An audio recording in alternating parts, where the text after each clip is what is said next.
I'm sitting with Tommy Lawler, and sometimes I don't know why I get you and Jimmy mixed up all the time. I don't care what you call me. Yeah, well, that's me too. Don't call him Tommy. But so we're sitting with Big Daddy Lawler's brother. Absolutely. That's what I'm There best you known. Yeah, that's what you're probably best known for, isn't it? Big Daddy Lawler's brother. And we're actually in Big Daddy's studio. The 20th of this month is a big day. So if you could tell us a little bit about what's going to happen, and then we're going to talk about how it got there. First of all, what we got going on the 20th at the T-pier. Well, what they're going to do is they're going to dedicate the T-pier in honor of Big Daddy. And Chris Blankenship is kind of heading it up, you know, and there's several others that are going to. Oh, yeah. Governor's going to be here. And of course, she and Big Daddy were friends. Yeah. And, If it wasn't for Big Daddy, I'd have never gotten to meet her. really? Yeah. I think there's a picture of her. Yeah. She and Kay Dawn. Let's get that over there. Yeah. But they're going to dedicate it, and several people are going to speak. I know Commissioner Blankenship is going to speak, and Kay Donaldson with Alabama Bass Trail, Pam Swanner with Alabama Black Belt Adventures, and my granddaughter is going to speak for the family, Lizzie. And, Jimmy Brock, who was councilman here, he and Big Daddy were big buddies, and I think I met him too, yeah. Mayor Cresswell is going to speak, and but this is just going to be a dedication of the T-pier. It's not going to last for about start at 10, should be over by 10:30, and we had a sign built that's down at the state park. We put it up last Friday. Oh, okay. And you know, if you got, well, you know, I hadn't seen it anywhere yet on the internet or anything like that, but it's not covered or anything. But it's It's down at the T-pier? It's at the T-pier, and but that's kind of what it's going to be. It's on a Tuesday at 10 o'clock. So I don't really expect a big crowd on a weekday, work day, you know. But it'll be nice. It's a nice gesture, you know. And how did it come about that Well, they were going I'll tell you how it came about. Originally, you know, there'd been a lot of talk about the Bridgeport Landing. Right. You know, they're wanting to name that after Big Daddy. And you know, it's everything on the river is Corps of Engineers. Right. And everybody says, you know, take an act of Congress and this, that, and the other, but the Bridgeport Park is leased to the city of Camden. Right. You know, and you know, I've had an awful lot of people say something to me about wanting that to be Big Daddy's land, and I tell them, did you ever watch the movie A Few Good Men? Yeah. Do you remember at the end of the movie in the courtroom scene when Attorney Caffey told Harold, you know, said you don't have to wear a patch on your chest to have honor. That's kind of the way I view this. You know, if you want to call it Big Daddy's Landing, call it Big Daddy's Landing. You know, it ain't got to be a formal deal. So, that's true.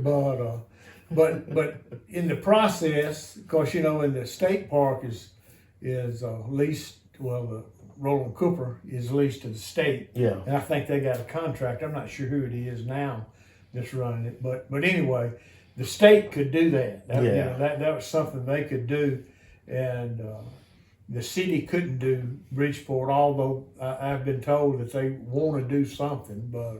Well, that'd be good if they do something. But anyway, I got a call around the end of the year, end of 23, from Brock Jones. Do you know Brock? I know who he is. I do. He's a financial manager in Tuscaloosa, and he sits on the Alabama Wildlife Federation Advisory Board. And he called me and asked me, did I have any problem, or did the family have any problem with trying to dedicate the T-pier to Big Daddy? And I said, no, we don't have any problem with that. But this was before he got sick. Yes, that's right. So this was going to be done. Well, and he told me, he said, don't say anything to Big Daddy until I see how it goes. I'm fixing to send Chris Blankenship an email right now. So he called me back a little bit then later, so that was sometime in December, I think. And he said that he didn't realize it, but that Chris had the authority to do it without a whole lot of red tape. Oh, wow, good deal. So he said we was gonna get that ball rolling, and in the meantime, Big Daddy started getting sick, and they had said that it would be March. It'd be in March is when they would do it. So Big Daddy's issues really started in late January and early February, and I sent Brock a text. I said, let's hold up on this dedication until this thing runs its course. And so put it on hold. And when I picked him up on a Monday, I believe it was, Monday morning, take him to his oncologist in Fairhope. Yeah. And he had already been in Montgomery in Jackson's hospital, and he had one biopsy, and it was a liver biopsy, and they found cancer in his liver. And so I took him to Curry McAvoy, and he told him, he had cancer, and this was on a Monday. And Big Daddy, when I picked him up that morning, he had him in a little bag. He said, I'm gonna make him put me in the hospital. He said, I'm tired of coughing. I want to get rid of this bronchitis. I'm make him put me in the hospital. And I said, well, okay. I'm sure he will. So we sat down with Dr. McAvoy, and he told us what his problem was. And I told him, I said, Dr. McAvoy, I understood every word you said, but I don't understand what none of that means. I said, you've got to explain it to me, right. Big Daddy. And I said, and I want a copy of whatever it is you just said. And he told him then, said, well, what it boils down to is we got to find the origin of the cancer, and he's got 4 to 14 months. And so he told Dr. McAvoy, he said, well, can you put me in the hospital? I want to feel better. And he said, well, I want you to come back Wednesday, and we're going to start some treatment. He said, well, in the meantime, I want to go in the hospital. And so he said, yeah. So I took him to Thomas Hospital, emergency room, and there was no room there, so he stayed in a room in the emergency room that Monday night. And I called down that Tuesday morning to the hospital and see if they had admitted him, because he wasn't answering texts or phone call. And he was still in a room in the emergency room, but he called me that afternoon. He had gotten in a room. So I went down there and met with the physician, and they had scheduled a bunch of tests, and but he just it never came about. And he just progressively got worse. That was in February. Matter of fact, the last good day he had was on February 11th, which was my birthday. And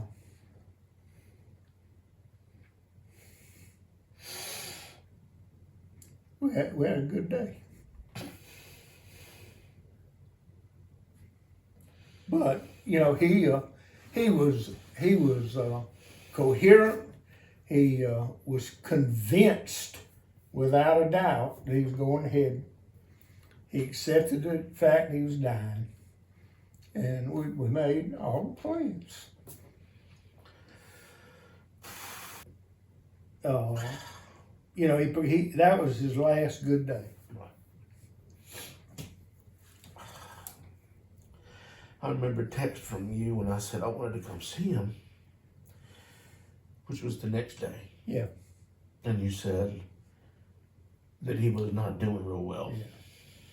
Well, we was able to get, Alice came here, that's our sister. She came from Tacoma, Washington, and she got to see him on the 12th, and he was in and out, and they had told me that at some point he was going to have to go on hospice, and that he couldn't stay in the hospital and be on hospice. Right. I was talking to the resident physician of Thomas Hospital, And he said, well, the palliative doctor's gonna come around and talk to you.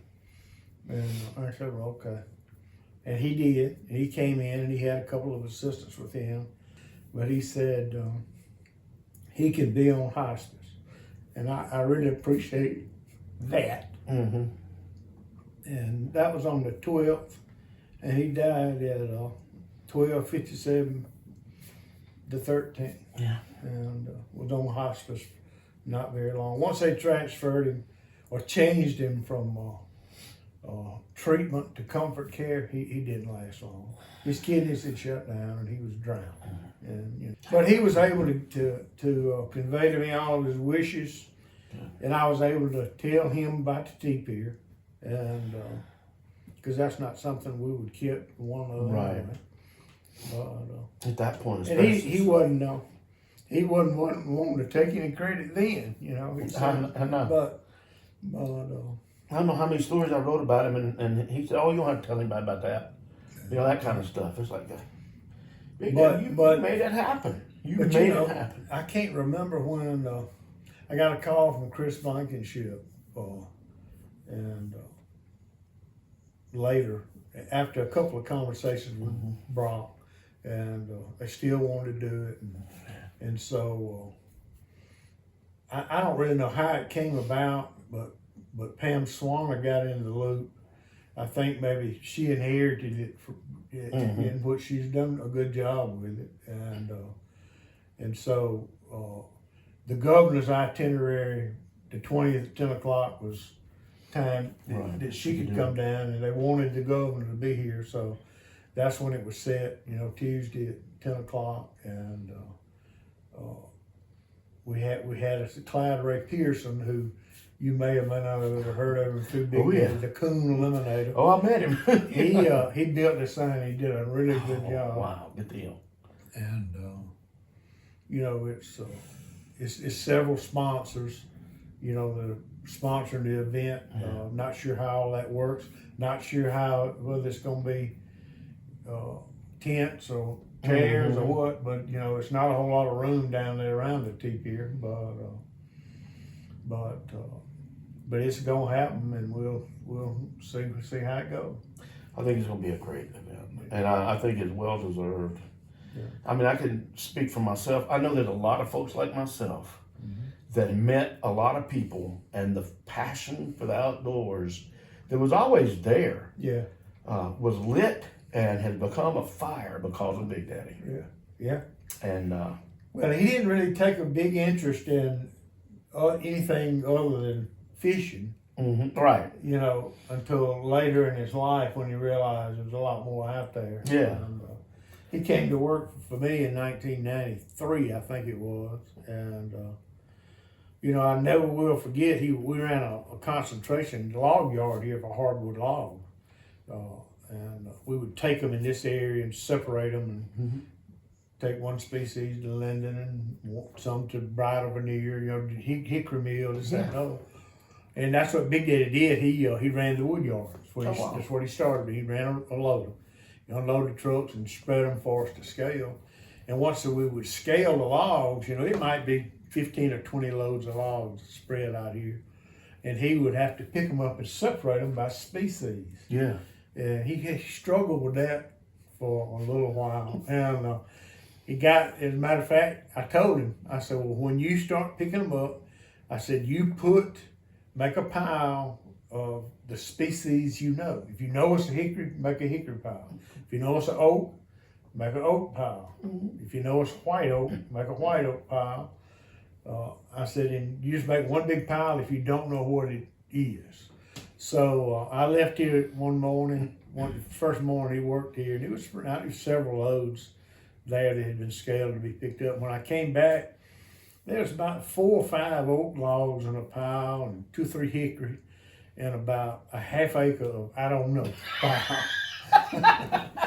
So after that, when we scale the logs, you know, I'd paint an S on the soft hardwood, an oak on the oak, an H on the hickory. He got pretty good at it after a while, but he was, you know, and he did all the paperwork, you know, and as he stayed here, he became the IT man, and he did all of our safety meetings. And, and then when he got, the radio came first. He was with the one in Demopolis, and then Ivy Griffith and Thomas. And ended up in, well, I guess it was Selma. Yeah. That's the one in Demopolis sold, but. And that's where I met him. I was his producer. Okay. Yeah. And then when he started his podcast thing and his Facebook page, he had 97,000 followers. I'm sure he would have gotten to 100. Oh yeah. And he didn't do anything to get them, and just what he normally did. Yeah. Well, like I said, there's a lot of people out there whose passion for the outdoors was inspired and was brought to life because of what he did. Well, mine, I mean, I'm one. I know I can name a bunch of folks that may not even want to be named right now, but that I know and it was his genuine love for the outdoors and for people. Yeah. We had a mutual friend that lived here for a while in the timber business, Wayne Webb, and he's since moved to Lee, Florida, and they have a tree nursery and a native plant business there. And Wayne has got a photographic memory, and he was big on birds, and he, got Big Daddy interested in that, and we went on several excursions in the hills with Wayne, and that's where all that bird stuff is out there. We'd put it there, and he would watch. He knew when the rose-breasted grosbeaks were going to show up in May, and he used to. We used to talk about that on the radio show and on the podcast, especially on the radio show about bird watching and the birding. And as a matter of fact, he got me down here. Remember when the falconry? Yeah. And I got that picture of you standing by my old VW bus. Yeah. That he got me interested in that. Well, I tell you, that was like wow. I tell you how that came about. I was years ago. I saw a outdoor show where they were hunting the falcon, and to me, there's not a more natural occurrence than a hawk catching a squirrel. How they live. And these people were doing it. I told Big Daddy, I said, and I see, a lot of times running machinery, cutting trees. A lot of times, you may cut a tree that's got a muscadine vine in it, and you shake it, and squirrel run out, and I can't tell you the number of times I've seen hawks get after them. And more times than not, they don't get the squirrel. Right. And I told him, I said, you need to research that. You need to research it. Not until he got on his social media and we got a local chapter here, Michael Moore and John Bronson. And met them through Big Daddy. And he got them to come here, and you on I don't know if that was the first or the second trip, but I never will forget. After the first, I didn't know how they were going. I didn't know whether they'd go over 500 acres or what they were going to do, but we picked out a few spots, and they really were no different than this age of young folks now. They didn't want to climb no hills, they wanted to go to open woods where there were squirrels. And and so as time went on, they came 2 or 3 times, and they all wanted to go to 1 or 2 places. And that bottom you came to that time, that was one of their favorite. That's a nice place. Places. And because Big Daddy was in the lounge business, the bar business, a long time. And when I would go somewhere and run into somebody, and they'd ask me was I any kin to Big Daddy, I was guarded how I answered that. And as a matter of fact, I took a timber bid to Auburn one time, and was coming out of Auburn, and me and a friend of mine, I got pulled over by Auburn city cop. And I said, "Oh Lord." And he asked for my license, and I gave him my license. He looked at the license. The guy's name was Sistrunk. I remember that. He was a Hawaiian, I think. And he said, "Camden, Alabama." I said, "Yeah." He said, "Do you know Big Daddy?" Wow. I said, Yeah, that's my brother. And he gave him a license back, and he said, I got drunk as hell at his rounds the other weekend. So he got me off of that ticket anyway. But you know, as time went on, he got well known and popular, and everybody loved him. I told him, I said, I'm gonna get me a button that says I'm Big Daddy's brother, you know. And like I said at the start, that's probably how people best know you. That's how. And you know, since Alice has been here, my sister, and we've been every time we meet, I introduce her as Big Daddy's sister, you know. That's funny. That's awesome. A very unique and wonderful individual. And I thank God that I met him. He helped a lot of people, and he was well thought of, and he'll be remembered. Maybe not every day, but you know, he won't be forgotten for a while. No. Thanks for spending time with me. Yeah, well, I'm glad I could do it.